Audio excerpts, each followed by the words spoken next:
It's finally upon us, the early release of Life is Strange Double Exposure. If you pre-ordered the Ultimate Edition of the game, you were granted 2 weeks early access to the first 2 episodes, with the remainder of the game coming out at the end of this month on the 28th. I've been really excited for this game, despite the entire marketing campaign for Double Exposure being questionable, to say the least. Deck 9 have definitely had their work cut out for them, with Double Exposure being essentially a sequel to the original Life is Strange, which is considered as a cult classic and a fan favourite entry in the series by many. A game that captivated us with its characters, story, music and environments, and has even changed lives. A lot of fans have been very skeptical about Double Exposure and about what direction this game is going to take the series in now. I myself have tried to remain cautiously optimistic about the game, having made quite a few videos about it, pre-ordering the Ultimate Edition, and doing what I can to support it. I now have played chapters 1 and 2, and it was nice to finally dive in after all the questions I and many others have had that just simply haven't been quite answered. But whether Double Exposure lives up to its predecessor is still up for debate.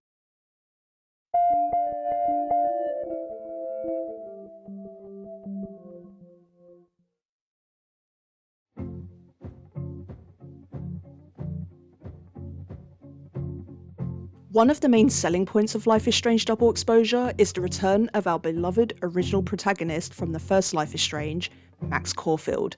Now, this was definitely a controversial decision at first, but I'm personally happy with it.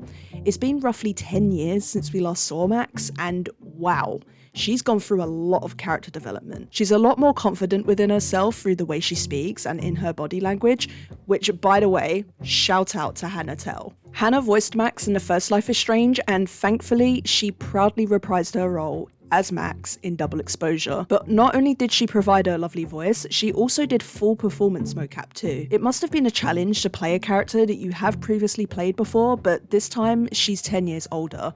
And it's obvious to me that Hannah took this into account during her performance, and she did a fantastic job. Now, she's still the Max Caulfield we know, just more confident. She's grown into herself and is no longer the shy teenager we knew in the first game. Don't get me wrong, she's still quite introverted and tends to spend a lot of time observing her surroundings, but she's still Max. There was quite a lot of backlash in her character design when the trailer originally dropped, but quite honestly, I really like her design. She's not going to look the exact same from 18 to 28 years old.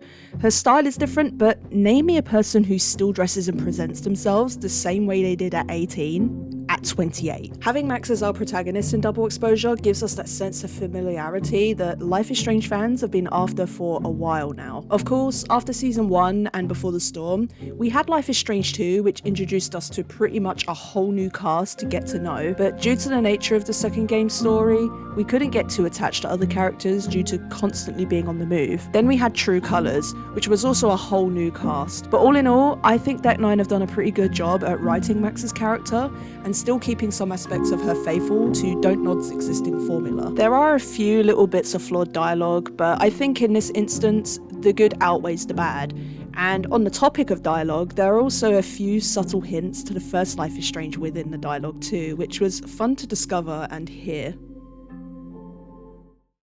In Double Exposure, we see Max feeling the consequences of whichever choice you made at the end of Life is Strange 1. Whether you chose Bay or Bay, there is still a weight on Max over whatever choice you made. She still thinks of Arcadia Bay and the events that unraveled there in regards to her rewind power. There's actually a really fun bit of dialogue if you press the button that used to toggle the rewind. Rewind hasn't worked in years. But still, old habits die hard. It's apparent that regardless of what choice you made at the end of Life is Strange 1, that Max is dealing with some form of PTSD over our now 10-year-old events, citing that she feels cursed. I think that it is yet to hold a lot more weight in Double Exposure's story. Despite the PTSD though, her passion for photography still stands, which is essentially the whole reason she's at Caledon in the first place. She still takes pictures, and there is a new mechanic to taking photos in Double Exposure. Unlike the last game where you find the point of interest and Max just takes the photo herself, you get to actually take the photo, having full control of angles and zooming in. I really like this. It's fun and different, allowing the player to have their own creative interpretation and freedom.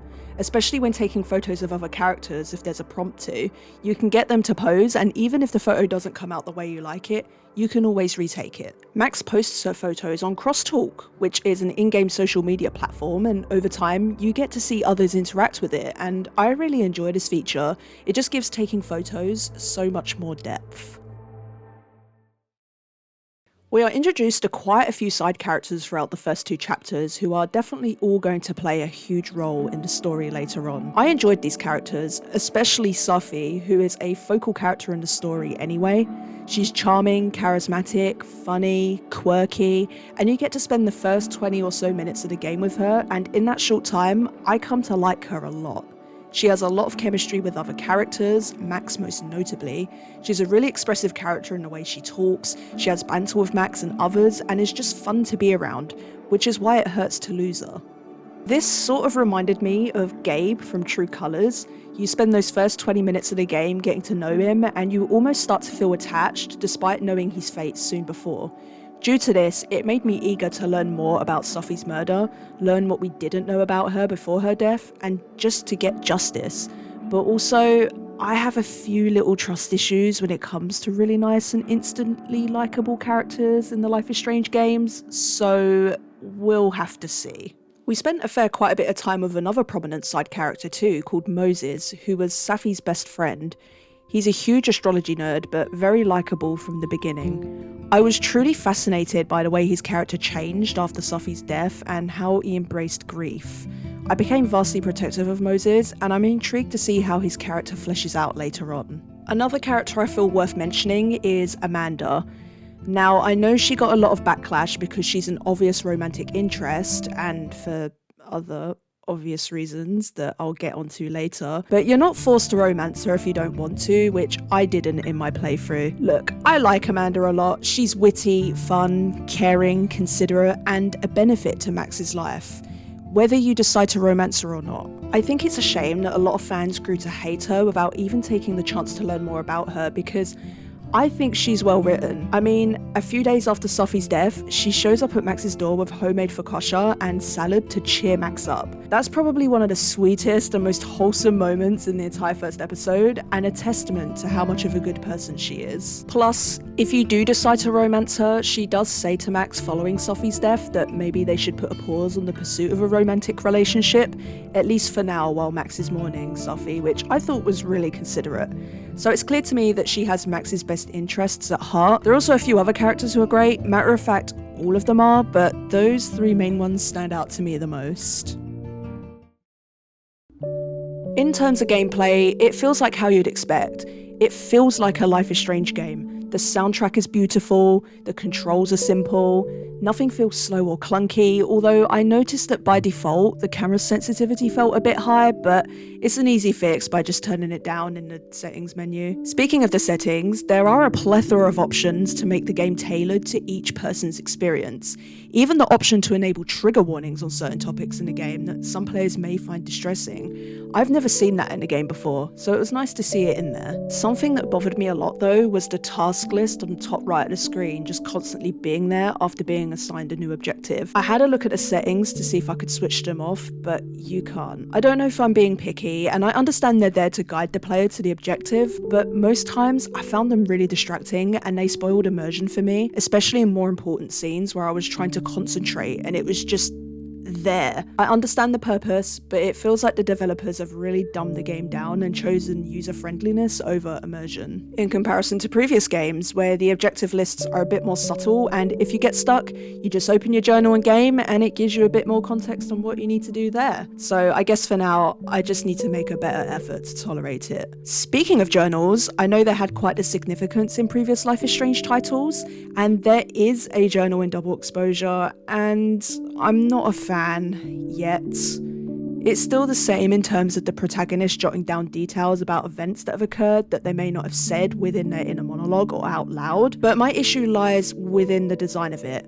There are some pages that I really enjoy the design of, whereas others, not so much. I find the art style on some of the pages just a bit off. I can't quite explain it, but some of it feels really random and out of place. And I guess while we're on the topic of out of place, I'll talk about the outfits, and that was a really bad and harsh segue, and I'm totally being overdramatic. Not all the outfits are that bad, but some are super weird. I enjoyed some more than others for sure, but I certainly didn't like the outfit menu either. As soon as you launch the story, before anything else, you're just sort of thrown onto that outfit screen. Again, I understand why it's there, and they want the character to have that choice and create freedom over Max's style in that opening scene, but I think they could have been a lot more innovative about it. I guess whilst we're on the topic of gameplay, I feel like this is a suitable time to talk about the power, as it's very much an important gameplay mechanic and essential in the story. We don't learn much about the power until the end of chapter 1, which is a nice lead into chapter 2, which almost feels like a tutorial to the power, teaching you how it works and the mechanics. Max is also very confused and is learning her new power, so it's nice to learn about the power and be surprised by it alongside Max when she does something she didn't know she could do. I'm still not entirely sure about the power. I don't like or dislike it. I still feel like it's too soon to judge it, but from what we've experienced so far, it's okay. The power allows you to shift between two timelines, one timeline where Sparxxyy is alive and the other where Sparxxyy is not. We use the shifting to learn certain information in one timeline to bring it over to the other timeline to aid in solving the mystery. Yeah, it can get a bit confusing at times. My favourite thing about the power is being able to see the major difference between the two timelines, especially in the beginning of chapter 2 in the Snapping Turtle, where in the alive timeline, everyone's getting ready for Christmas, whereas in the dead timeline, there are no Christmas decorations to be seen, and there is a dark and dingy tone to it. The differences are interesting to discover and sometimes play a vital part in the investigation. Although my least favourite thing about the power is how you step into the opposing timeline. In order to step into the other timeline, you need to locate a weak spot or a pulse point. Now this is fine and makes sense, but I found it to be taxing sometimes running back and forth to change the timeline again. Some areas have more pulse point locations closer to each other to make it a bit more seamless, but others do not. The visuals of the power are spectacular though, and they spared no expense when it came to making it look good. The last gameplay feature I want to briefly mention are small side tasks. Like in True Colours, there are also little side tasks you can partake in aside from your main objective.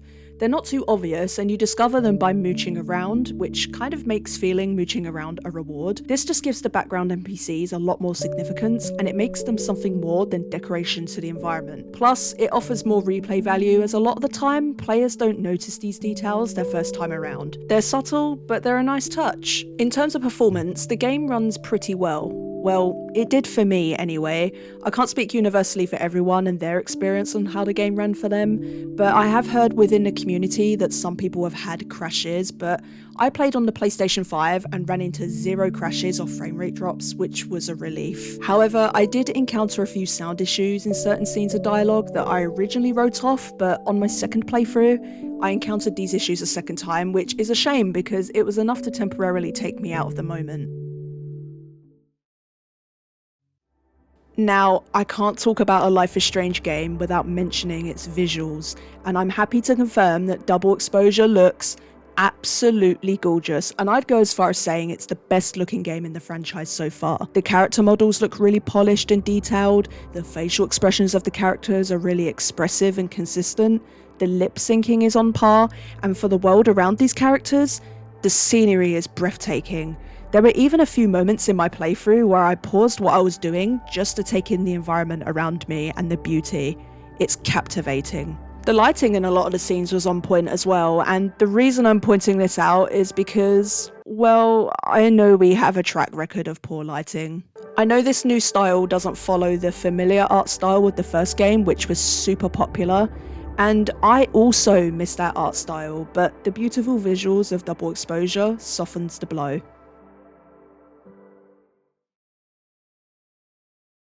Let's move on to the story briefly. We already knew a lot about it from marketing and trailers prior to release. Whether it was too much information for a game that wasn't released yet, I'm still not too sure, but it follows Max, who has been at Caledon for quite some time now, and Sparxxyy gets murdered mysteriously. it's up to Max to try and solve and prevent the murder with her new powers. With Max already being our protagonist before, we learn a lot more about Max's story between Life is Strange 1 and now in Chapter 1. Double Exposure has been marketed as a game that you can play without having any prior knowledge or having played the previous games, because the lore about Max is discoverable, and that it is. By speaking with other players, Max will sometimes disclose small bits of info about herself, and especially halfway through this chapter when you're in Max's housing accommodation, you can interact with her belongings within the environment, which allows you to learn so much information about Max's backstory. Speaking of Max's backstory, let's address the elephant in the room.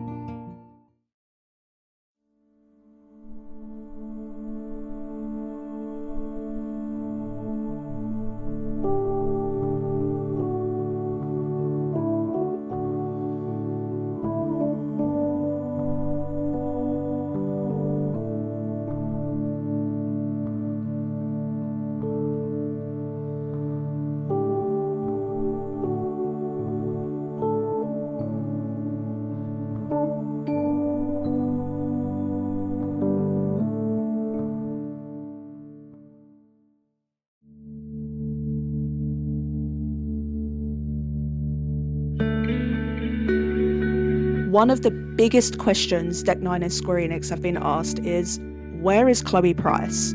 Chloe played a significant role in the first Life is Strange, and essentially, it wasn't just Max's story, it was also Chloe's. If you chose to sacrifice Chloe at the end of the first game, then the theme regarding that topic in Double Exposure is straightforward.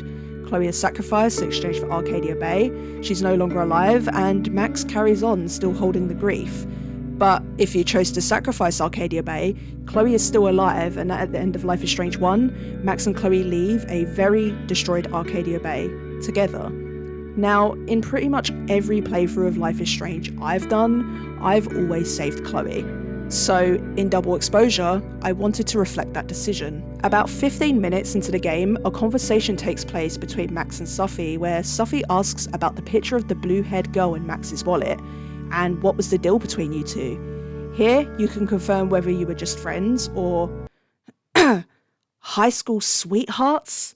I told Sparxxyy we were high school sweethearts, to which Sparxxyy asks you what happened. And here, you can confirm your choice of whether she died or you... Sorry? What?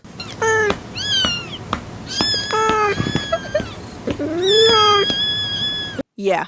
Max and Chloe broke up off screen before the events of Double Exposure. In my opinion, this here is poor and lazy writing, because how can you take out a beloved 10-year relationship between two characters who are ultimately the face of the franchise in the first 10 minutes of the game? Max says that her and Chloe's relationship fell apart due to trauma, and that Max looked too much into the past, whereas Chloe looked too much into the future. Later on, you can view text conversations between them, and Chloe just seems cold. Even in the timeline where Max and Chloe aren't romantically involved and are still being saved, their relationship falls apart, and it's reflected in journal entries that Max is bitter towards Chloe in this timeline. There are things you can find in Max's house to explain things a little bit more, that Chloe even broke up with Max over a letter if you chose the romantic route. Chloe's still travelling around and even in contact with Victoria Chase. Even a piece of dialogue in the timeline, Chloe is still alive, where Max pins a photo of Joyce, Chloe's mother, who sadly dies in a storm, on her photo wall, saying, "Chloe never really looked at me the same after she found out," which makes zero sense. Chloe knew no one would survive the storm, her mother included. It's heavily implied that Chloe supported Max's decision, regardless, saying she'd never leave her. This isn't the Pricefield we know in the previous games, and this is not respecting both endings like Deck 9 claimed leading up to release. I feel Chloe has been mischaracterized, and it makes me wonder, how much research did Deck 9 really do into Chloe's character? They should know better than anyone that this isn't Chloe. Being the developers of Before the Storm, which, shock, is a game where you play as Chloe, a character that struggled to let go of the people she loved, was always fiercely loyal to them, for her to suddenly be depicted as some free spirit? This news of the Pricefield breakup got leaked the day before the early release and understandably sent a lot of fans into an outrage because they felt misled. I was heartbroken by this decision. This is like a pairing unlike any other, a friendship that is deep, impactful and moving. It was very well developed and helped pave the way for a lot of sapphic representation in other games. A relationship that meant so much to so many. It was deep, it was relatable to some, it gave people hope, helped many people come to terms with their own identity, myself included, to then see it be totally obliterated as nonchalantly as it was, off screen as well. It just felt like an insult at best to people who chose to sacrifice Arcadia Bay.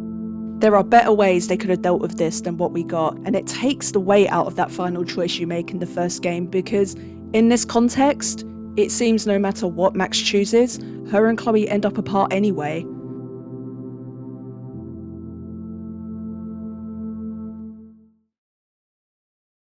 Despite this very obvious mischaracterization, I've tried to remain slightly optimistic about Max and Chloe's relationship, and I'm hoping we'll see an interaction or reunion between them later on. As disappointed as I was by this breakup, I won't cancel the game over it.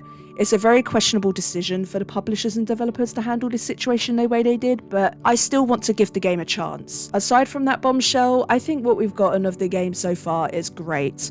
Throughout both chapters, we hear re-recorded bits of dialogue from the first game in a flashback format, which I find interesting. The lovely Rihanna DeVries voiced these lines, which, if you didn't know, she voiced Chloe in Before the Storm and did a great job. This implies to me that by re-recording these lines, she could potentially show up in the game later on, and they did those re-recordings for consistency purposes.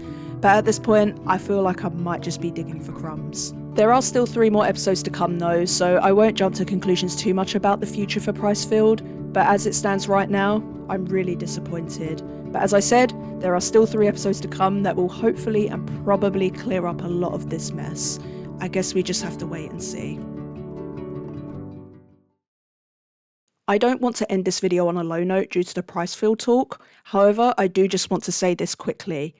You're allowed to be disappointed in the game, and you're even allowed not to like it. You're allowed to have criticisms and voice those to the devs, but I've seen a lot of very serious threats being thrown towards Deck 9, the Life is Strange team, and even voice actors involved in the game, which is not acceptable. I totally understand the disappointment towards it, but no one has played the full game yet. These are only the first 2 chapters, and at the time of me recording this video, we have another 2 weeks until all is revealed. So if you're able to, please keep your head high. There is still time for things to turn around, and who knows, it could be everything we ever wanted.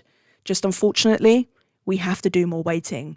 But here's hoping that all of this will be worth it in the end.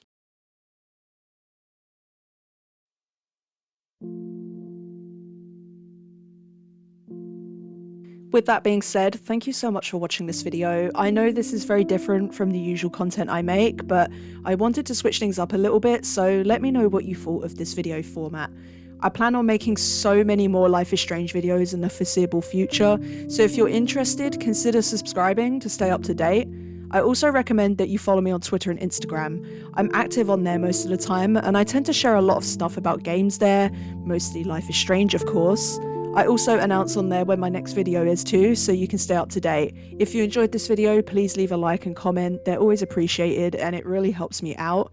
My channel has grown so much since the announcement of Double Exposure, and again, I want to thank you all so much for your love and support. It really means the world. Again, thank you for watching, and I hope to catch you in my next video.